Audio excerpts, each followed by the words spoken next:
So Mayor Pete is going to perfectly demonstrate what the Democratic Party line on Syria is going to be since Trump withdrew from the northern part of Syria, northeastern part of Syria, which is a Kurdish region. Take a look. I want to start with President Trump's move to withdraw U.S. troops from northern Syria. You called the move shameful, but you have also said that the U.S. needs to, quote, put an end to endless wars. Now, I understand you don't like the way President Trump has done this, but if you were to pull troops out of Syria, how could you ensure U.S. allies, such as the Kurds, that they would be protected? That's just the point. Putting an end to endless war doesn't mean ending American engagement around the world. Often it means making sure we do our part to stabilize or help keep the peace so that full-blown conflicts don't break out.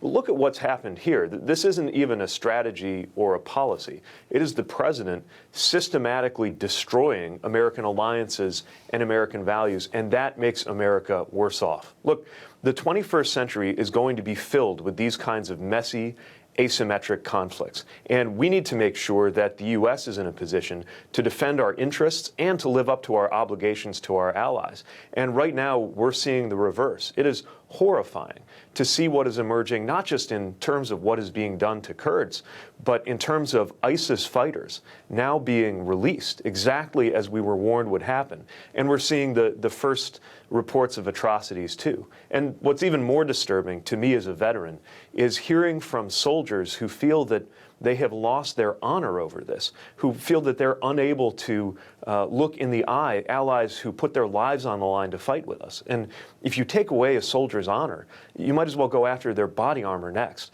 That's what the commander-in-chief is doing right now. So under a President Buttigieg, U.S. service members would stay in Syria. Is that right? If that's what's needed in order to protect American interests and avoid a repeat of ISIS emerging, sure. Think about it this way. It's very clear that the way for us to get out of an open-ended, open conflict with ground troops forever in Afghanistan is to reposition and end up only with a very limited special operations and intelligence presence.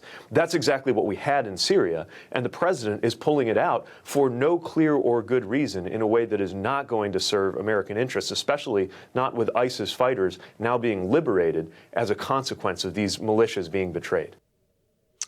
I mean, okay, so he just laid out for you what I think the standard Democratic position is going to be moving forward on this issue. And when he was asked point blank, so would a President Buttigieg keep troops in Syria? He said, sure. Sure. That means there's some sort of residual force, keep the peace, so on and so forth. Sure.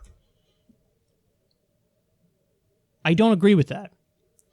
And not only do I not agree with that, it is incredibly, deeply, insufferably arrogant because it buys into the logic of empire. It buys into the logic of we're the world's sole superpower, therefore we get to violate U.S. law, we get to violate international law because we said so. So just so you know, we're in Syria illegally.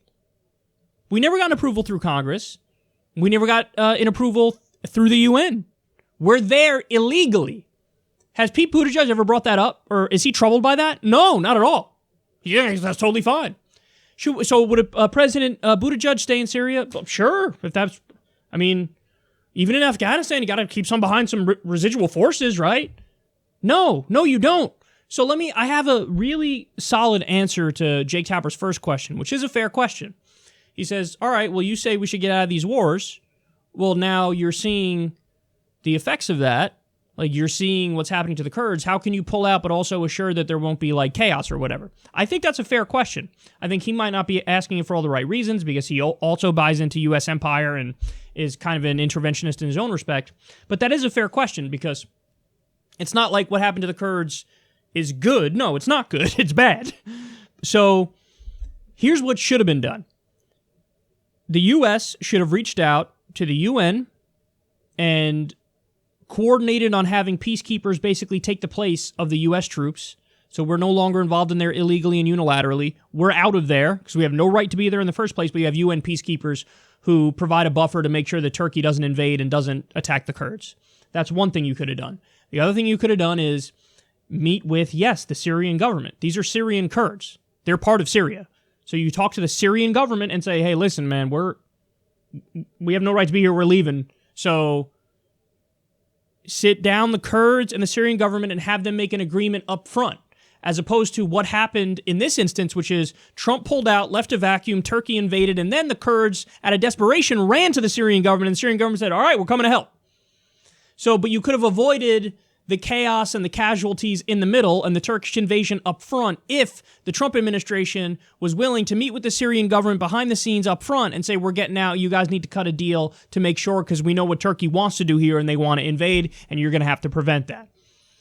So let's say Donald Trump did one of those two things, or did both of them, a mix thereof, UN peacekeepers and the Syrian government in the area, and we get out. Not only would I defend him, he would be 100% correct. I think there's a good criticism of Trump, which is the way he did it is totally reckless, and I also think it's fair to say, hey, maybe there was like a deal he cut behind the scenes with Turkey and Erdogan, and because he doesn't care about the Kurds. He's just like, yeah, do whatever you want, and he pulled out. So there are criticisms of Trump with exactly how he did this. But, I think any and all criticisms of Trump on this issue need to underscore the point that it is still correct to end our wars. It's still the correct thing to do that.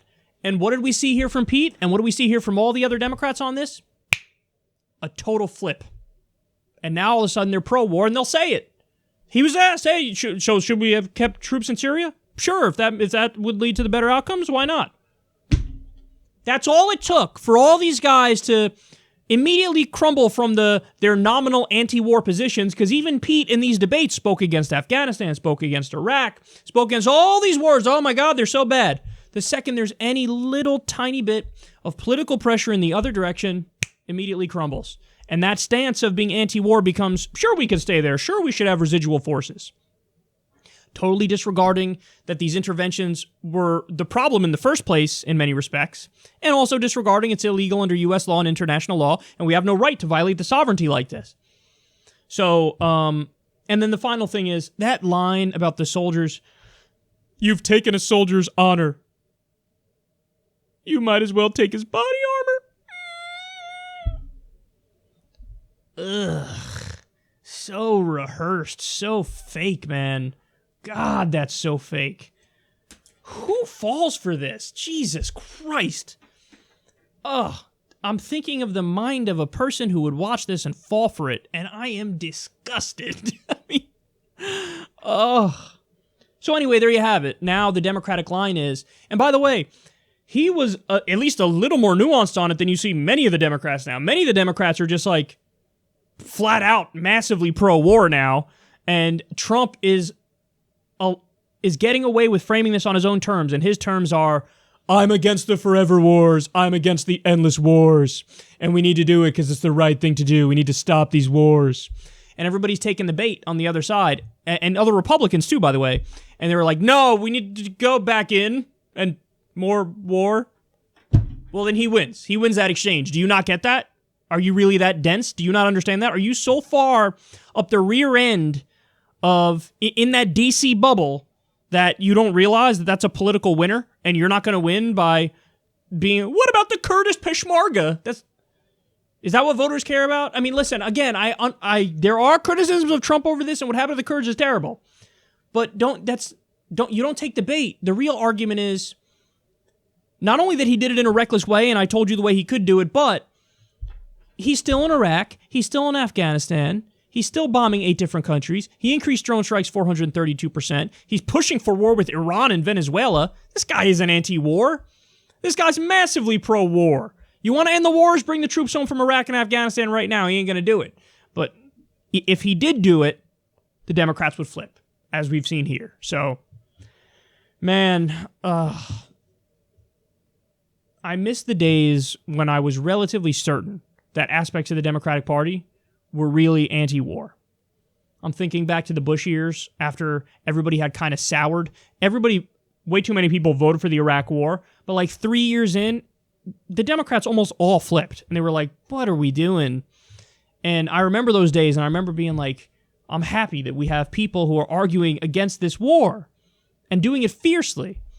Now it's just you see the rank partisan hackery, and you see how all it takes is President Trump to mimic a few fake anti-war ideas, and all of a sudden they're all pro-war. Like, do any of you believe in anything?